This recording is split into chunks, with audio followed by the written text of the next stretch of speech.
Hi, welcome to civil journey. இன்றைக்கி என்ன பார்க்கலான்னா 3rd ஜூனோட PIB article பார்ப்போம். 7 ஆர்டிக்கல் இருக்குது. அதில் ஃபர்ஸ்ட் ஆர்டிக்கல் என்ன அப்படின்னா வேர்ல்டு யோகாசனா ஸ்போர்ட்ஸ் காம்படிஷன். யோகானா நம்ம எல்லாத்துக்கும் என்னென்னு தெரியும். ஆனால் யோகாசனாவை ஸ்போர்ட்ஸ் காம்படிஷனாக அப்படிங்கிறது இப்போ தான் நான் கேள்விப்படுறேன். இது இந்தியாவும் first time world yogasana sports காம்படிஷனை நடத்தியிருக்காங்க. ஃபர்ஸ்ட் டைம் அப்படின்னாவே நம்ம அதை ஞாபகம் வச்சுக்கணும். அதுக்கப்புறம் ஸ்போர்ட்ஸில் வேறு வந்திருக்கு. ஸோ கொஞ்சம் ஞாபகம் வச்சுக்கோங்க. இதில் 40+ கண்ட்ரியெல்லாம் பார்ட்டிசிபேட் பண்ணியிருக்காங்க. நமக்கு என்ன தேவை அப்படின்னா இதோட தீம் என்ன, யோகா ஃபார் 1 earth 1 health இதோட தீம். அதுக்கப்புறம் நமக்கு வேறு என்ன இதில் தெரியணும் அப்படின்னா யோகா ரிக்வேதால அந்த காலத்துலேருந்து இருக்கிற மாதிரி குறிப்பு இருக்குது. அதுக்கப்புறம் யோகா டே என்ன, June 21 இதுதான் இன்டர்நேஷ்னல் டே ஆஃப் யோகா. இந்த ஆர்டிக்கல் இது போதுமானது. Next second article aviation turbine fuel, அதாவது ATF. இதில் என்னென்னா விமானம் ஃபியூயலில் ஓடுதுன்னு நமக்கு தெரியும். ஆனால் என்ன ஃபியூயல், அதுதான் ATF. இந்த ATF அப்படிங்கிறது ஒரு ஸ்பெஷலைஸ்டு ஏவியேஷன் ஃபியூயல். இது கமர்ஷியல் ஏர்க்ராஃப்டில் பயன்படுத்துகிறோம். அதுக்கப்புறம் ஜெட் இன்ஜின்ஸ்க்கும் இது யூஸ் பண்ணுறாங்க.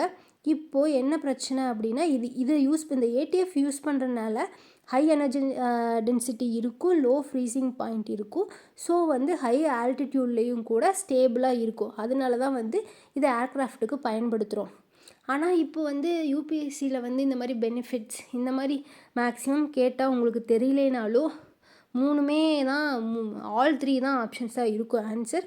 ஸோ நெக்ஸ்ட்டு என்ன அப்படின்னா இதில் இந்தியா இப்போ க்ரூட் ஆயில் ரொம்ப மேக்ஸிமம் பார்ட்டை இம்போர்ட் தானே செய்யுது. ஸோ இப்போ ஃபியூயல் ப்ரைஸ் அதிகரிச்சிச்சுன்னா இந்த ஏவியேஷன் செக்டரும் பாதிக்கப்படும். அதனால் என்ன யூஸ் பண்ணலாம் அப்படின்னு நினைக்கிறாங்கன்னா SAFக்கு நம்ம போகலாம் அப்படின்னு நினைக்கிறாங்க. SAFனா சஸ்டைனபிள் ஏவியேஷன் ஃபியூயல், அதாவது அக்ரிகல்ச்சர் வேஸ்ட்டு இந்த மாதிரி வச்சு நம்ம யூஸ் பண்ணலாம். அப்போ நம்ம கார்பன் எமிஷனும் குறையும், நெட் ஜீரோ டார்கெட்டையும் அடைய முடியும். அந்த மாதிரி யோசித்து நடவடிக்கை எடுக்கிறாங்க. இது நமக்கு மெயின்ஸ் பாயிண்ட் ஆஃப் வியூவில் ஓகே.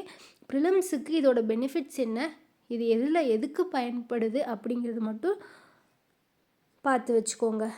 தேர்ட் ஆர்டிக்கல் செக்ஷன் 301 அப்படின்னா என்ன அப்படின்னா இது அமெரிக்காவோட ட்ரேட் ஆக்ட் 1974 உள்ள ஒரு ப்ரொவிஷன். இந்த ப்ரொவிஷன் மூலயமா என்ன பண்ணுறாங்க அப்படின்னா அமெரிக்கா மற்ற கண்ட்ரீஸ் ட்ரேட் ப்ராக்டிஸை விசாரிக்க முடியும். ஸோ ஆனால் நமக்கு இப்போ WTO என்ன சொல்கிறாங்க அப்படின்னா, வேர்ல்ட் ட்ரேட் ஆர்கனைசேஷன் என்ன சொல்கிறாங்க அப்படின்னா ட்ரேட் டிஸ்பியூட் வந்தால் WTO டிஸ்பியூட் செட்டில்மெண்ட் மெக்கானிசத்தை தான் பயன்படுத்தணும் அப்படின்னு சொல்கிறாங்க. ஆனால் இந்த அமெரிக்கா செக்ஷன் 301 மூலியமாக தனியாக நடவடிக்கை எடுக்கிறாங்க. ஸோ இது ஃபேராக இல்லைன்னு பல நாடுகள் சொல்லிகிட்டு இருக்காங்க. ஸோ இதுவும் நம்ம இன்டர்நேஷ்னல் ரிலேஷன்ஸில் மெயின்ஸுக்கு நம்ம யூஸ் பண்ணலாம். அப்போது ப்ரிலிம்ஸ் பாயிண்ட் ஆஃப் வியூவில் செக்ஷன் 301 என்ன அப்படிங்கிற சும்மா சின்ன நாலேஜ் இருந்தாவே போதும். ப்ரிலிம்ஸில் அவ்வளோ நமக்கு யூஸ் கிடையாது. ஃபோர்த் ஆர்டிக்கல் அப்படின்னா ஃபோர்த் ஆர்டிக்கல் டார்க் பேட்டர்ன்ஸ். இந்த வீடியோவில் முக்கியமான ஒரு ஆர்டிக்கல்னால் இதை கூட சொல்லலாம். டார்க் பேட்டர்ன் அப்படிங்கிறது என்னென்னா, ஒரு வெப்சைட்டில் ஆப் வச்சுருக்காங்கல்ல, இப்போ நம்ம யூஸ் பண்ணுறோம், நம்மளை ஏமாற்றி நம்மளே ஒரு டெசிஷன் எடுக்க வைக்கிறாங்கல்ல, அதுதான் டார்க் பேட்டர்ன்னு சொல்கிறோம். இப்போ நம்ம சப்ஸ்கிரிப்ஷன் கேன்சல் செய்ய முடியாமல் எப்படி பண்ணுறதுன்னு நிறையா பேர்த்துக்கு தெரியாது. அதுக்கப்புறம் ஃபேக் டிஸ்கவுண்ட் கொடுத்து இந்த மாதிரி மேனிப்புலேட் பண்ணி நமக்கு தெரியாமையே ஒரு டெசிஷன் எடுக்க வைப்பாங்க. அதுதான் இப்போ டார்க் பேட்டர்ன். இதுக்கு இதை யார் ரெகுலேட் பண்ணுறா அப்படின்னு பார்த்தோன்னா central consumer protection authority, CCPA தான். அப்போது நமக்கு இந்த ஆர்டிக்கலில் இருந்து நீங்கள் என்ன பார்த்துக்கணும் அப்படின்னா கன்சியூமர் ப்ரொடெக்ஷன் ஆக்ட் 2019 பார்த்துக்கோங்க. அதுவே 1955 முன்னாடி இருந்துச்சு. இதுக்கும் என்ன டிஃப்ரென்ஸ்னு பார்த்துக்கோங்க. அதுக்கப்புறம் வேறு இந்த ஆர்டிக்கலில் அவ்வளோதான். நெக்ஸ்ட் ஆர்டிக்கல் 5th ஆர்டிக்கல் பார்ப்போமா. 5th ஆர்டிக்கல்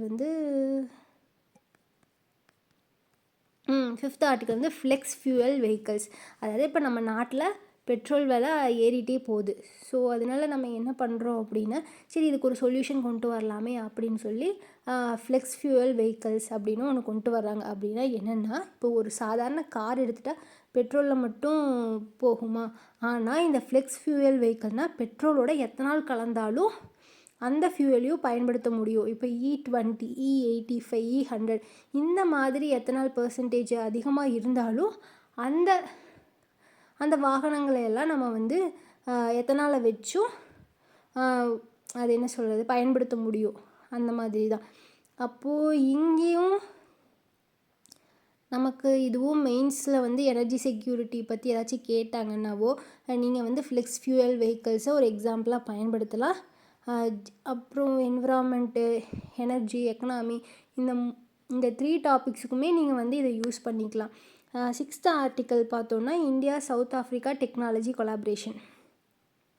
இதில் வந்து என்னென்னா, இந்தியா சவுத் ஆஃப்ரிக்கா கொலாபரேஷன் வந்துருக்கு. அப்போ 2 பேரும் சேர்ந்து ஒன்று பண்ண போகிறாங்க. என்ன பண்ண போகிறாங்க அப்படின்னா, சயின்ஸ் டெக்னாலஜி இன்னோவேஷன் இந்த துறை இந்த செக்டாரில் இருக்குல்ல, இந்த செக்டாரில் வந்து இவங்க சேர்ந்து வேலை பார்க்க போகிறாங்கன்னு வச்சுக்கோங்க.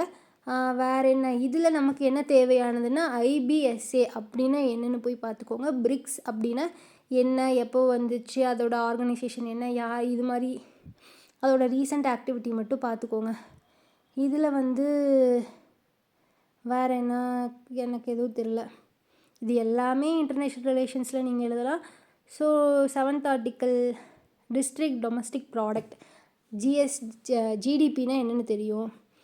GSDPனா உங்களுக்கு என்னென்னு தெரியும். ஏதோ ஒரு ஸ்டேட்டோட ஒரு மாநிலத்தோட பொருளாதார உற்பத்தி. DDPனா அப்படின்னா என்ன அப்படின்னா ஒரு மாவட்டத்தோட பொருளாதார உற்பத்தி தான் DDP. ஸோ இது வந்து இம்பார்ட்டண்ட். ஒரு டிஸ்ட்ரிக்ட் எவ்வளோ எக்கனாமிக் ஆக்டிவிட்டி செய்கிறாங்க அப்படிங்கிற ஒரு மெஷர் பண்ணுற ஒரு இண்டிகேட்டர். இப்போ இது தெரிஞ்சிருச்சு. இது தெரிஞ்சது போக நம்ம எக்ஸ்ட்ரா என்ன படிக்கணும் அப்படின்னா, GDPனா என்ன, GVAனா என்ன, GDPக்கும் GVAக்கும் என்ன டிஃப்ரென்ஸு, அதுக்கப்புறம் இது மட்டும் பார்த்துக்கோங்க. இது மட்டும் பார்த்தீங்கன்னாவே ஓகே.